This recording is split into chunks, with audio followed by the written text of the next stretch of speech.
In the commercial city of Lagos, there lived a young woman named Amaka. Amaka was beautiful, intelligent, and confident, but she had a flaw.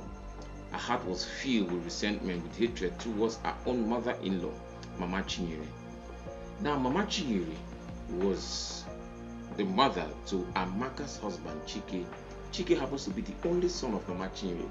And from the moment Amaka stepped into their family, she despised her mother-in-law, who is the mother to her husband, Chike.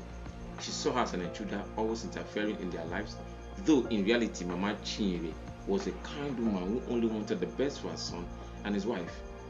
Despite Amaka's cool attitude, Mama Chinyere never stopped caring for her. She would send gifts, cook delicious meals, and even pray for her happiness. But Amaka wanted nothing to do with her. She wanted Chike never to bring his mother to their home, saying, "I didn't marry your mother to control or to be controlled by you." Chike was caught between his love for his wife and that of his mother. He had to try to keep peace, because when a man is in love, there's always a problem. It's always between the devil and the deep blue sea, and this has to do with the case between him, his wife, and his mother. One day, Amaka fell seriously ill.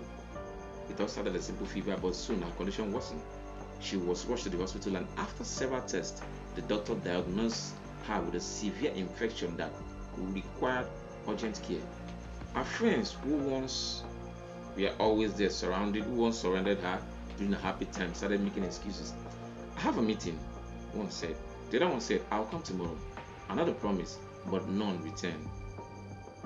Even her own family, who had often praised her boldness, left her alone, saying they had no money for treatment at the moment. Chike did all he could, but his business was struggling, and he had already spent all his savings. Amaka laid on the hospital bed, weak and abandoned. She cried, rejecting how she had pushed people away, but it was too late. At least that's what she thought. Then one evening, when all hope seemed lost, Mama Chinyere walked into the hospital room, her mother-in-law. She carried a flask of hot pepper soup, her eyes filled with concern. "Nnem, how are you feeling?" she asked softly. Amaka turned her face away, ashamed, but Mama Chinyere didn't mind. She sat beside her, fed her with a spoonful of food, pepper soup and all that, and wiped her face, her forehead with a cool cloth. She spoke to the doctors, made payment for the remaining treatment, and stayed by her day and night. Amaka watched in silence. This was the same woman she had insulted and rejected, yet she was the only one who stayed, the only one who cared for her, the only one who showed up. One evening, as Mama Chinyere adjusted Amaka's blanket, tears rolled down Amaka's eyes. "Mama, I'm sorry," she whispered. Mama Chinyere smiled, her eyes warm with love. "My daughter, love is not about how people treat you, but how you choose to treat them.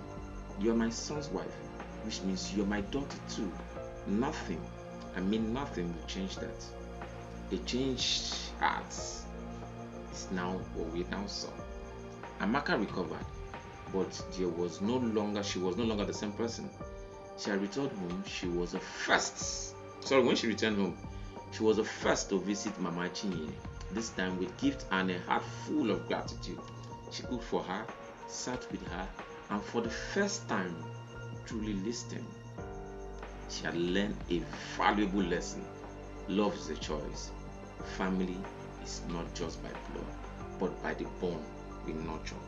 From that day onward, Amaka and Mama Chinyere became inseparable. They became best of friends. The people we reject are also, or can also, be the one we love most.